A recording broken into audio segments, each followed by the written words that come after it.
Look, Bama fan, you had a good laugh at us. I get it. I understand. But can we just for a moment, Georgia fan, Bama fan, can we all just hold hands and can we say, look at Auburn and how bad they are? Oh, no. We can next on Locked On Bulldogs.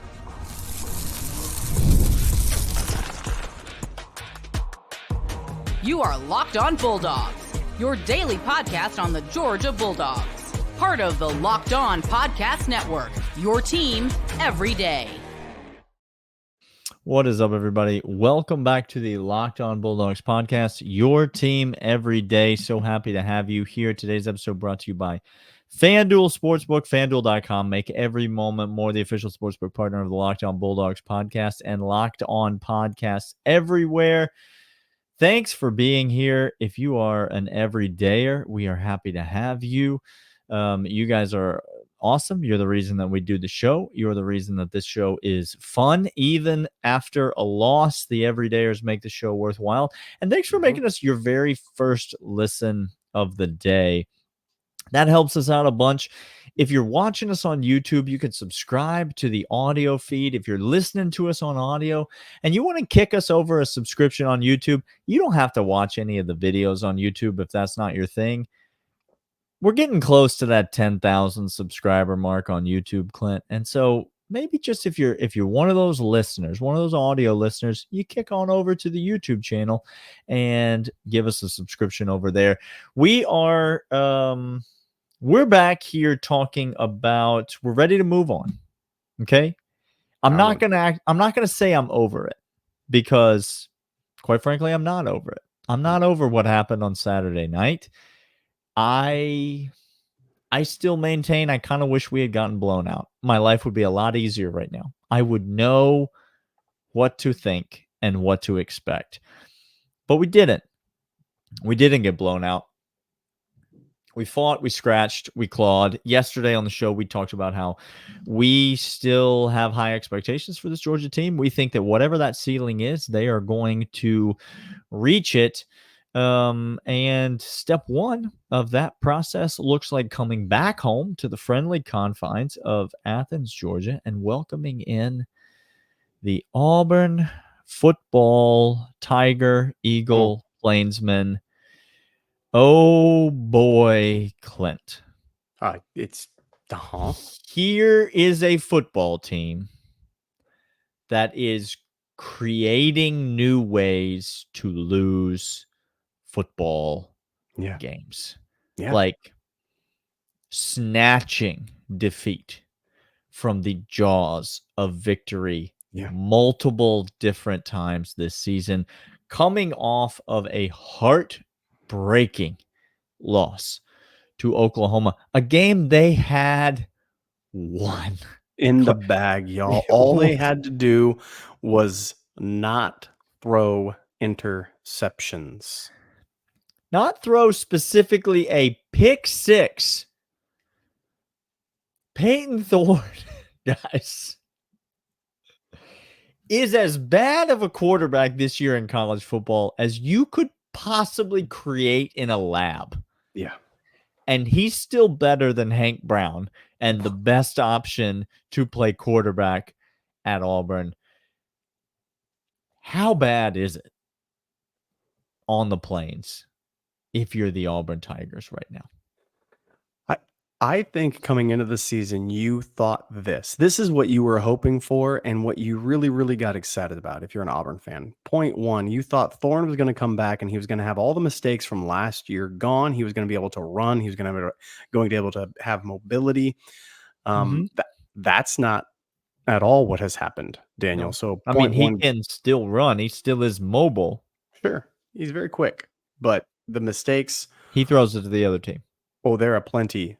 So that's not the case. Part two, you thought, well, it seems like Hugh is recruiting on the trail and getting excitement for this program, getting people invested and involved early and often, and it's going to be great. We're excited for this top 10 class, getting some burners of dudes out there. We're going to be able to keep them because there's development. These kids are going to see not only when you come to Auburn will you be exactly what you want, but you will be developed. Turns out that is not happening at all. The defensive side of the ball, what I thought was going to be improved, they're a pretty dang good unit from last year. was not improved, is not improved. Hunter, running back, I thought, okay, certainly this is going to be one of the top guys in the SEC. He's shown bursts of it, but if you just look top to bottom of this team, they don't do anything well or good or great. They do a lot of things awful. And I think it actually starts just with Hugh Freeze. He's not a program builder. He might be somebody that gets some X's and O's going. That might be the case. I'm not going to refute that on certain occasions. I mean, but this guy's not I a program am, but builder. go on. Well, I said on some occasions. There are plenty of times I have seen him game plan pretty well. Okay. There are other times where I've seen him look lost, befuddled, confused, looking at his script, flipping it front and back, going, where's the answer in it? Not being there at all. No. So I'm not doubting that. But his biggest problem, he's not a program builder, Daniel. He doesn't have the dudes right now. He doesn't have the experience. He can't get them to buy in because they're not buying into much. This program is in downward trajectory, Daniel, of not greatness. And the football club currently doesn't do anything well. And even the guys that you thought, they have that one young wide receiver that actually caught a couple of deep balls from Thorne against Oklahoma that I thought were pretty impressive. I thought, okay, that dude can get behind a defense and can catch a ball. That's good. But it seemed like the complete exception, not the rule, that Thorne got the ball. Everybody was shocked, including Thorne himself in the stadium when that was dialed up and when that happened. It looked like a busted play on one of them that he was scrambling around, backpedaling, tossing it up there, getting it to a guy. So they don't do anything good, Daniel, at all. And I'm being kind right now. I mean, they do a few things well, but the turnovers are an epidemic. Yeah, Clint, and we'll get into like Auburn's offense, our defense, our offense, Auburn's defense, like that kind of stuff. Yeah. But do you know how many teams there are in college football right now? 136? 133 teams. 33. Do you know where Auburn ranks in turnover margin this year? Oh, it's gonna be. I asked you how many teams there were. That should give you an idea. Oh my gosh. Are they 133rd? It's 131, Clint. They are 131, and they're tied for 131. So really 132. Oh my There is gosh. one team, the Louisiana Tech football program has a worse turnover. Do you know what the turnover margin is for Auburn this year? Yo, tell me. They've only played 4 games. It's -11. Do you know how many turnovers they've lost this year? 15 turnovers, Clint. How many games though, Daniel? It has to be.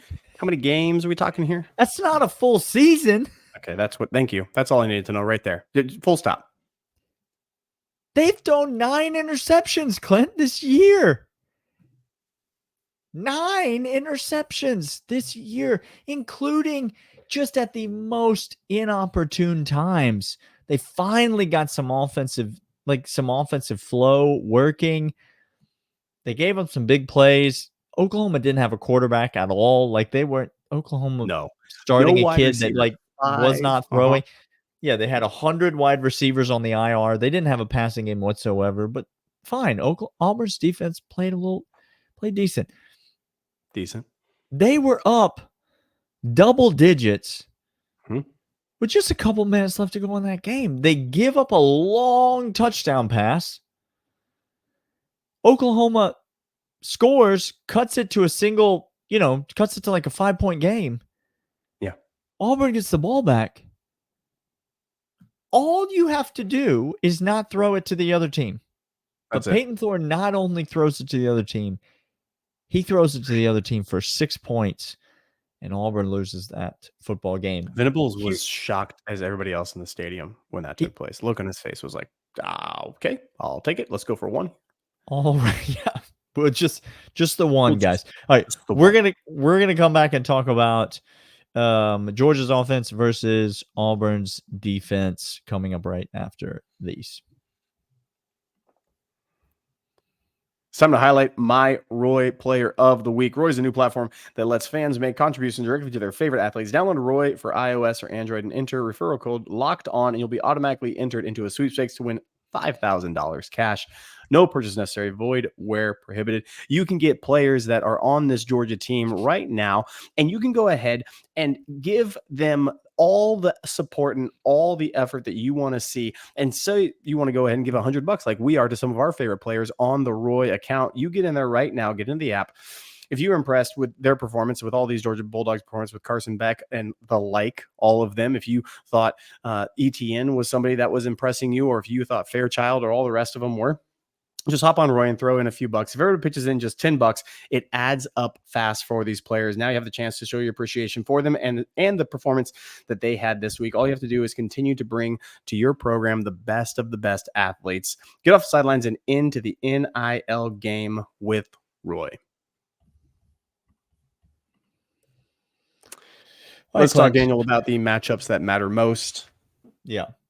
Real quick, before we get into that, we should clarify. Auburn is minus 11 in turnover margin. They have given up 15 turnovers on the year. They are 0-2 in SEC play. Their team looks like an absolute train wreck and a disaster. One thing we know for certain, Clint. Okay. It is not Hugh Freeze's fault. No. It is not.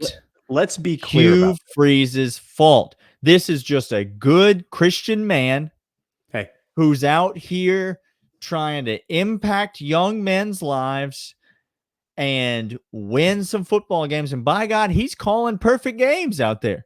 Not his fault. He's freaking Mariano Rivera out there just absolutely dealing in the way he's calling these games. He just got to find some better players. I'm not sure whose job it is to recruit those players, but whoever's job it is, they are failing. It's not Hugh Freeze's fault, Clint.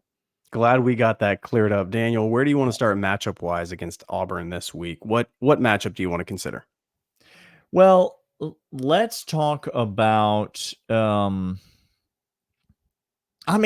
don't know. Let me ask you this, Clint.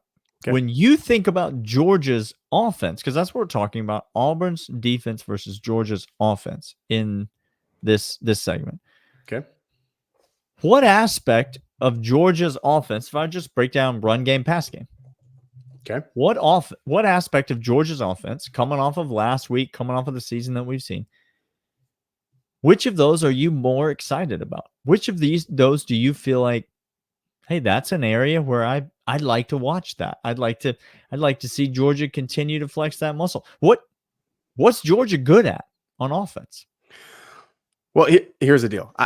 I will say this about, if you look at Auburn's team right now, top 50 in defense, being at 50th right at the top of it, giving up 10 touchdowns. Yards per play, they're giving up 4.8 yards per play, over 1,600 yards, and 330 per game. Now, what's interesting to me about Auburn, if you look at how their defense is compiled, they're not typically, when you have a team that's letting up that many yards, 50th in the entire nation is top.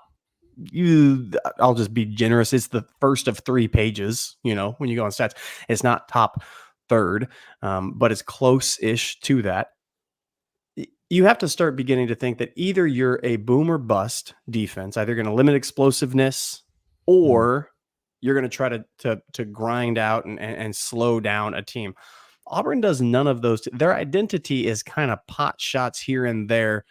And if I look at the defensive side of the ball, they just get exposed and blown up on too many occasions. They don't have stoutness. So the area of this game that I'm looking most forward to, that I think is going to pay dividends in the long run, Daniel.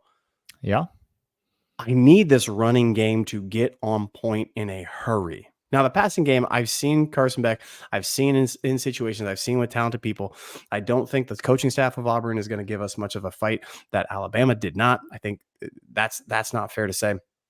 But I do know that within up front, there are some guys, defensive line and as well as linebacker, that Auburn has. They're not just bums over there.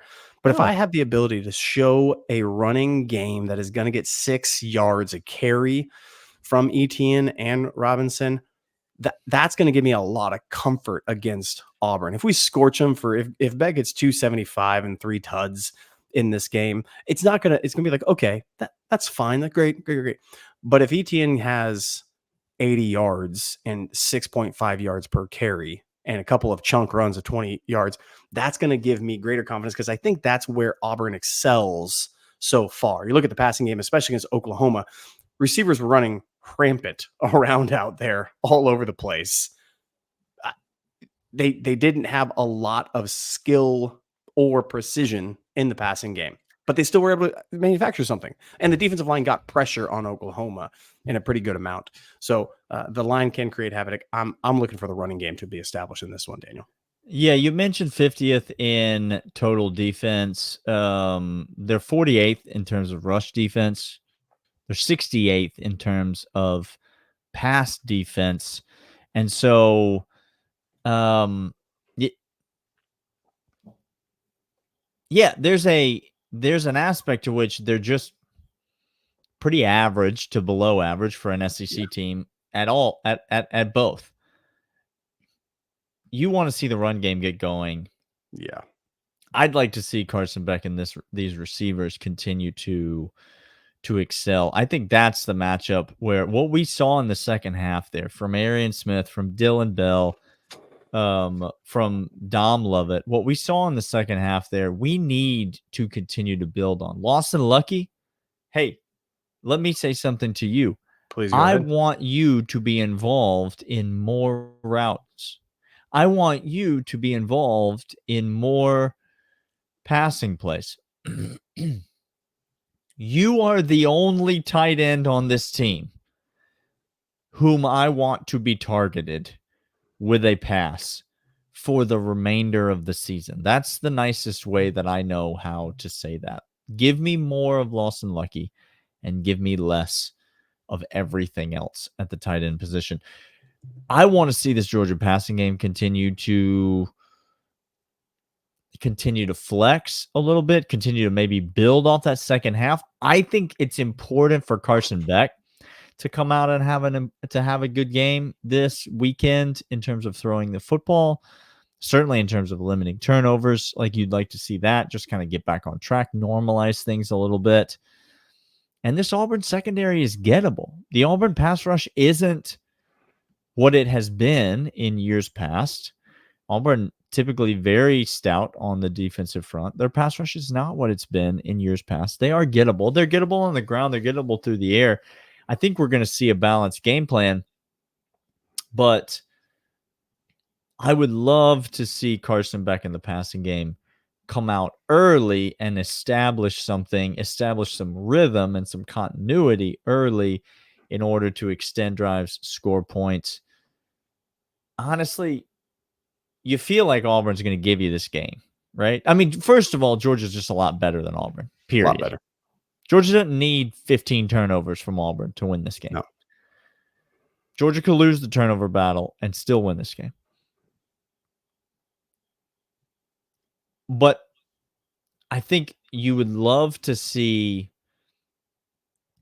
just this offense particularly come out and get off to a fast start, right? Like, that's, if you were to just say one thing as a Georgia fan that you want to see in this game other than a win, it has to be like a touchdown on the opening drive, right? Like, what would that even feel like, Georgia fans? What would we even do with that? Like, if that were to happen, I don't know what to do.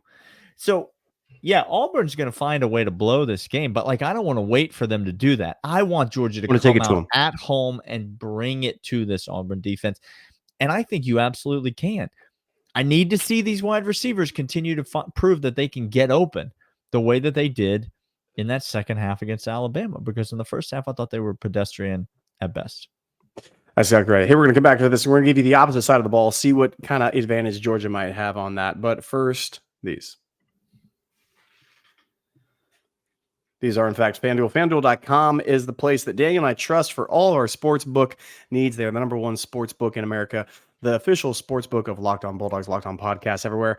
NFL fans, you can start the season off with a big return on FanDuel, America's number one sports book. So when you get a hunch in the middle of the game, you can check out the latest stats with live play-by-play and so much more on the same page where you place your bets.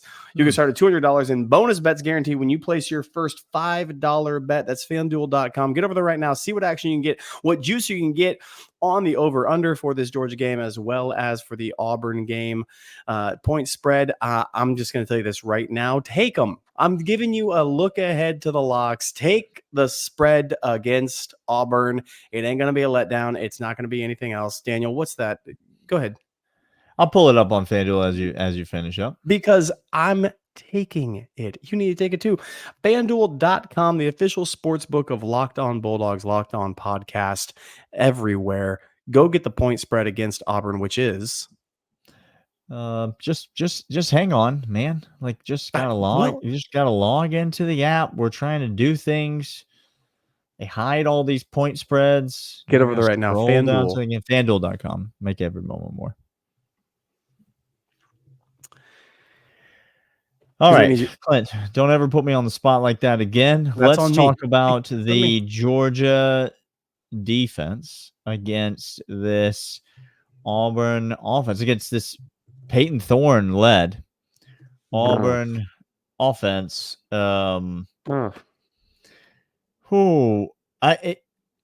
could it be worse for Auburn than it's been offensively? They came out early in the year 23.5, Clint.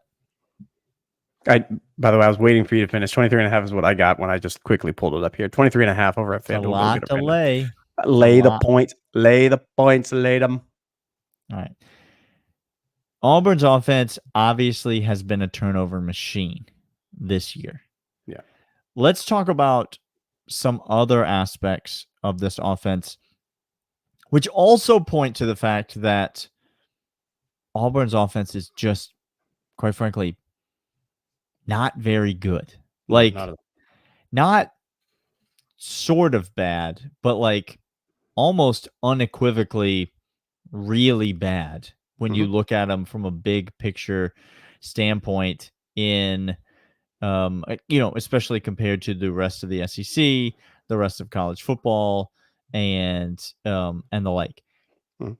What they've gotten out of the quarterback position this year is not just turnovers, but it is against everyone on their schedule with a pulse, which is everyone except the week 1 performance against who they play, Alabama A&M. I'm sorry, I'll repeat myself.